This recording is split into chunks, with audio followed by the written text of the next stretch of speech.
right? I'm the program director. Sally's a general manager. Is she a comedian, actress, performer? No, Sally was. She's had a few different careers. She was a barista at one time, and she also was in the hotel industry for a long time. It just kind of worked out that way. Then with our murder mysteries, we got her. Because again, we're a traveling group. We don't have our own facility, right? So we have to bring all of our props, all of our costumes, and we have a giant sound system that we bring with us. So we needed somebody to run the sound equipment. So I showed Sally my limited knowledge of this stuff, and I said, "Okay, now you're our sound engineer. You're our stage manager."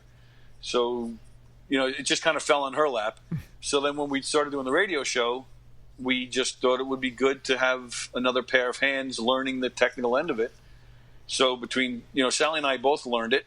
And so she became a part of the show as well. And so then when Eric backed out, it was just me and Sally. And so she has no entertainment background, but she's comfortable enough that she yells at me during the show and puts me in my place when I'm being stupid, which is pretty much every day. It's a good dynamic. It's a great dynamic.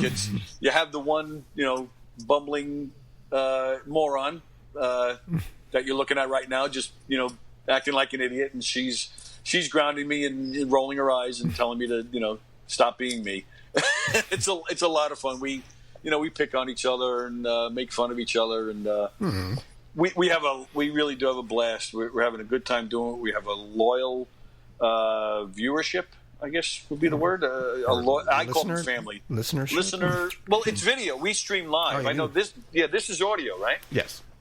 Yeah, we were doing audio for a while, but now we're just live streaming. It's like a radio show, like Howard Stern, just like you are with the headphones and the mics and exactly. But you took a photo. Cool. Yeah. but it's live video streaming, so. It's on govsradio.com and the YouTube channel, the Facebook channel.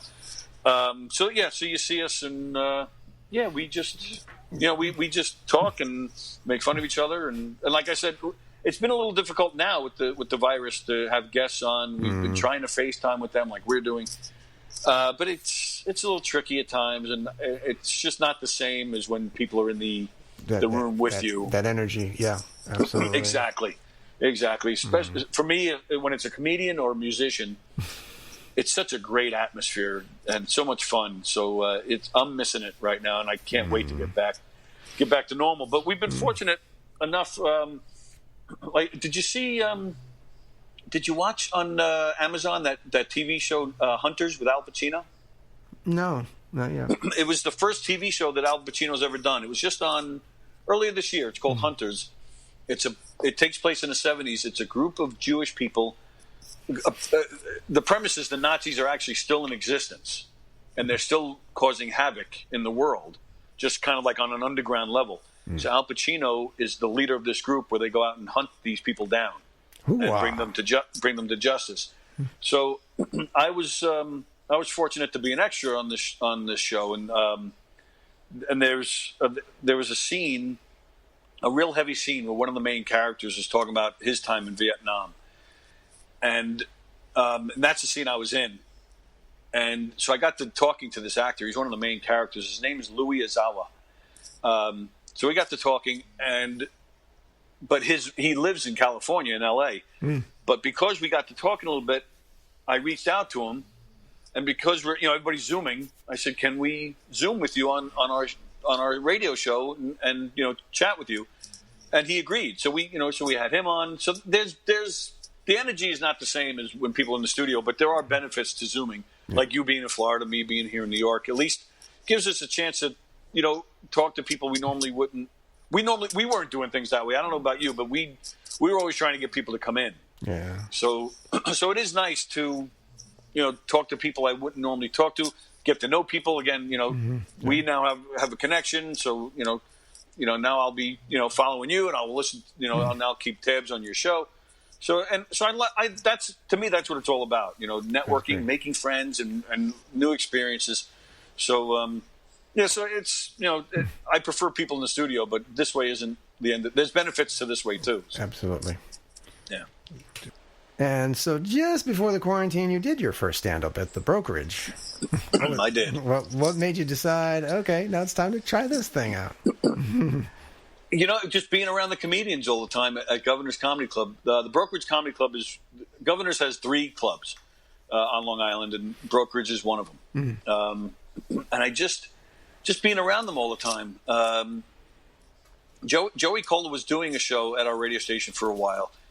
So all the greats would come in when he was there. And I would just sit there in awe. And I would do the show with Joey. And I would just watch these guys. Chris Roach is one. He was on Kevin Can Wait with Kevin James. And he was a guest on my show. Oh, is that right? Yeah. Oh, I'll have to go back and listen to that. Another great guy, right? He was ordering Chinese food in the middle of our interview. It was pretty funny. Wow. And was he eating it while he was talking to you? No. Once it arrived. Did he think you were the guy he was placing the order with? Maybe, just watching these. Yeah, right.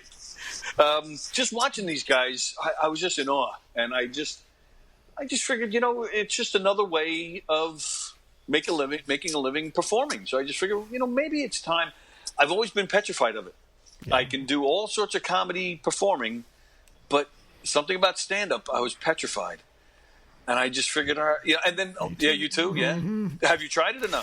No, I mean, it's something that interests me, but boy. Well, yeah, then I'm gonna strongly suggest you try it, because I'll tell you, I think, I'm glad I tried it, because I think I would regret it if I never actually went for it. I mean, at least I can say I tried it.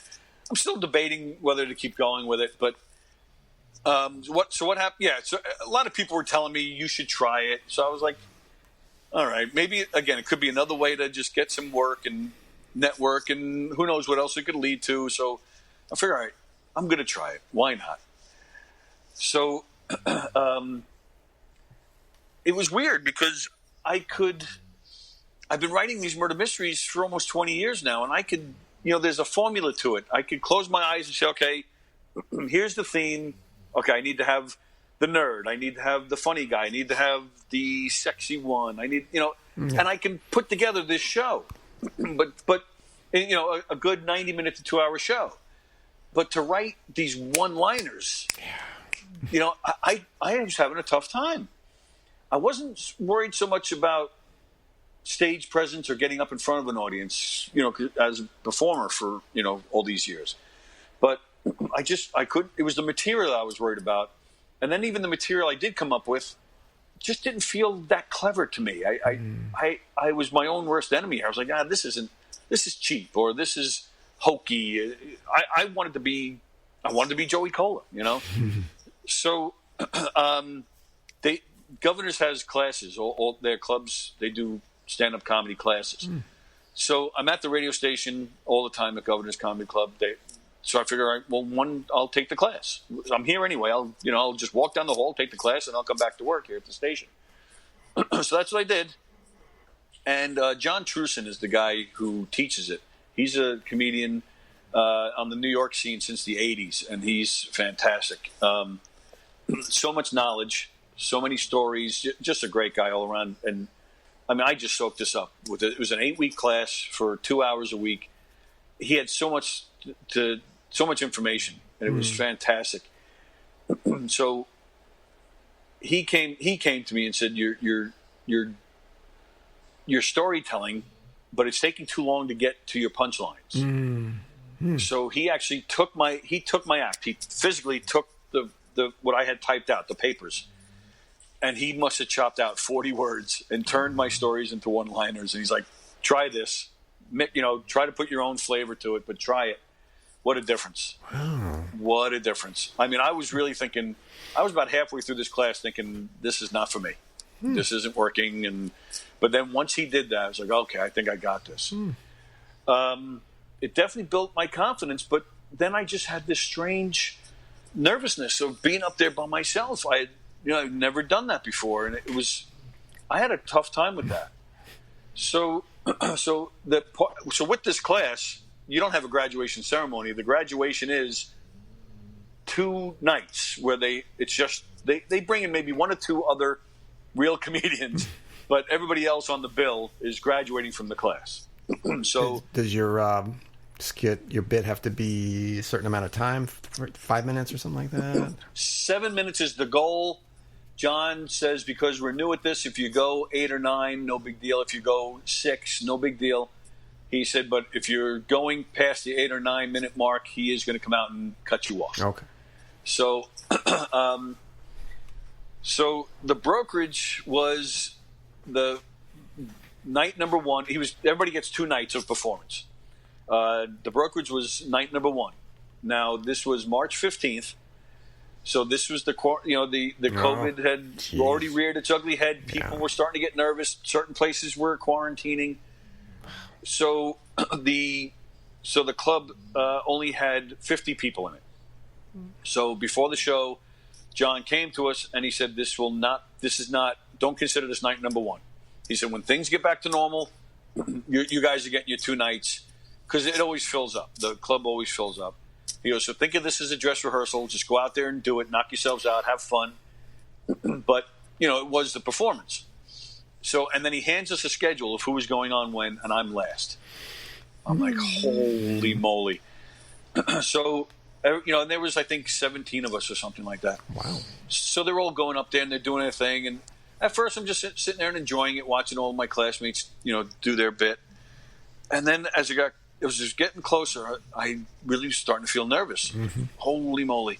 Holy crap. The guy that's up before me, that's when it really hit me. I'm like, now I'm trying to run my bit through my head, and I could only remember the first 2 lines. And I'm really in my head, I'm like, I'm standing there, calm, cool, watching, but in my head, I'm like, what the hell is going on? And about a minute left to spare, it all came back to me.